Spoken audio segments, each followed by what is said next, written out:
Hai, Assalamualaikum warahmatullahi wabarakatuh. Buat kalian para pejuang cinta yang mendengarkan podcast ini, semoga selalu diberikan perlindungan dan rahmat oleh Tuhan Yang Maha Esa.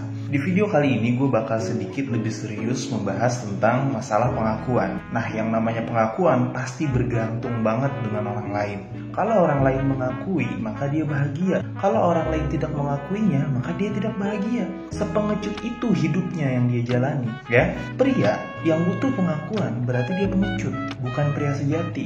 Tapi di video kali ini gue gak bakal ngerosting cowok-cowok yang minta pengakuan. Enggak. Kita bakal sama-sama belajar tentang dua jenis karakter manusia yang berkaitan erat dengan pengakuan. Yang pertama adalah people pleasure, dan yang kedua adalah altruisme sebagai obatnya. Bagi yang penasaran, dengerin ini dengan serius, perbaiki posisi duduk dan rebahan kalian, kencangkan suara headset, dan mari kita mulai.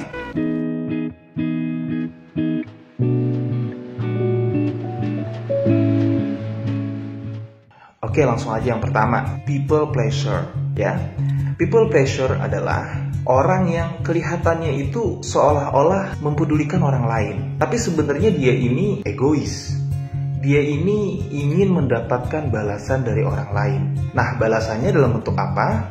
Ya, dalam bentuk pengakuan atau penghormatan. Ingin disebut orang lain, ingin disebut orang yang sopan, ingin disebut orang yang bijak, ingin disebut orang yang bisa, ingin disebut dan ingin disebut. Nah, akhirnya apa? Akhirnya dia melakukan kepentingannya sendiri karena ingin disebut dan ingin disebut tadi. Inilah namanya people pleasure. Orang yang targetnya minta diakui orang lain, dihargai orang lain, maka dia mengorbankan banyak hal untuk orang lain demi itu. Nah, bandingkan dengan yang kedua nih, altruisme. Kalau altruis, dia nggak mikir balasan apa-apa. Dia berbuat baik ya emang pengen berbuat baik. Para spiritualis, ya ulama, ustadz mungkin yang zuhud, para sufi yang hidupnya murah hati, itu kan dia nggak mikir balasannya. Sahabat kita yang sejati mungkin misalnya menyenangkan kita, ya tujuannya hanya untuk bikin kita senang ketika kita lagi susah. Dia nggak berharap pengakuan dari kita, dia kayak senang aja gitu kalau kita tuh senang. Nah, itu namanya sahabat sejati. Jadi dua perbedaan antara people pleasure dan altruisme, gue yakin kalian pasti milihnya altruisme kan? Tapi pastinya gak semudah itu untuk meruntuhkan ego agar kita gak minta pengakuan di saat melakukan sesuatu. Dalam cinta pun selalu ada pengakuan, selalu minta diakui segala macam. Tapi gue percaya nih ya, bahwa pria sejati gak sepengecut itu, bahwa hidupnya harus minta pengakuan orang lain. Nah, apa sih keuntungannya kalau lu hidup tanpa pengakuan orang lain? Yang pasti hidup lu bakal lebih bahagia dari yang sebelumnya. Karena lu melakukan semuanya, yang pertama adalah demi kepentingan diri lu sendiri dulu, bukan demi kepentingan ego lu. Lu belajar matematika lebih dalam bukan minta pengakuan dari orang lain. Lu belajar fisika lebih dalam bukan minta pengakuan orang lain. Lu mungkin menjadi musisi terkenal bukan minta pengakuan orang lain. Tapi semuanya yang lu lakuin itu adalah demi kebutuhan diri lu sendiri. Itu adalah passion lu, itu adalah gaya lu, itu adalah hobi lu. Dan ketika lu gak butuh pengakuan orang lain, maka orang lain akan mengakui lu dengan goals yang udah lu capai. Gue ngerti sekarang lu di masa-masa susah ya. Kita sama. Kita di masa-masa dimana apa yang kita lakuin mungkin bakal dihina oleh orang lain. Kita berada pada masa dimana kita sulit untuk membuktikan tanpa butuh pengakuan. Tapi coba lu pikir sekali lagi. Kenapa harus kita terlalu fokus memikirkan bagaimana cara membuktikan kepada orang lain, sementara kita bisa membuktikannya untuk diri kita sendiri dulu. Orang lain lewat pakai mobil, kita baru pakai sepeda, terus kita dihina. Akhirnya kita terdorong untuk membuktikan kepada mereka bahwa gue juga bisa loh beli mobil. Motivasional gak? Iya, itu bisa memotivasi lo bener, tapi itu tricky. Akan muncul dua risiko.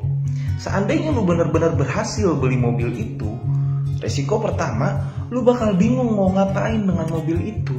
Karena yang pertama lu lakuin adalah lu berusaha menunjukkan kalau gue bisa beli mobil gitu. Cuman itu yang bisa lu lakuin. Karena memang niatnya pertama adalah membuktikan kepada orang lain. Dan setelah itu lu bingung, ini mobil mau diapain.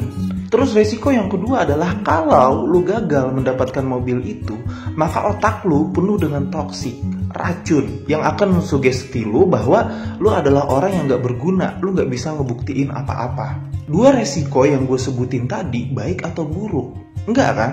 Nah sekarang bedakan nih dengan hal ini. Dari yang awalnya lu berpikir bahwa lu harus membuktikan lu itu bisa membeli mobil dengan minta pengakuan, bandingkan dengan lu berpikir bahwa gue harus bisa beli mobil karena gue sekarang lagi butuh mobil untuk mempermudah pekerjaan gue.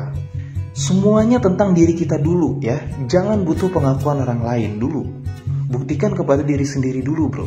Gue balas dua resiko tadi dengan dua keuntungan sekaligus kalau lu berpikir kayak gini. Keuntungan pertama adalah setelah lu punya mobil ya, lu bakal tahu apa yang lu lakuin dengan mobil tersebut. Lu bisa, lu ngerti kenapa lu beli itu. Akhirnya itu dipergunakan semaksimal mungkin dan seefektif mungkin, dan itu positif. Keuntungan kedua adalah kalau lu gagal mendapatkan mobil itu dan ternyata lu cuma mendapatkan motor butut nih, karena lu berpikir demi diri lu sendiri, maka motor butut itu pun bakal tetap lu pergunakan dengan efektif. Dan lu gak bakal sakit hati karena lu gak butuh pengakuan orang lain. Lu harus mesti denger cerita pengusaha-pengusaha yang sudah sukses tuh.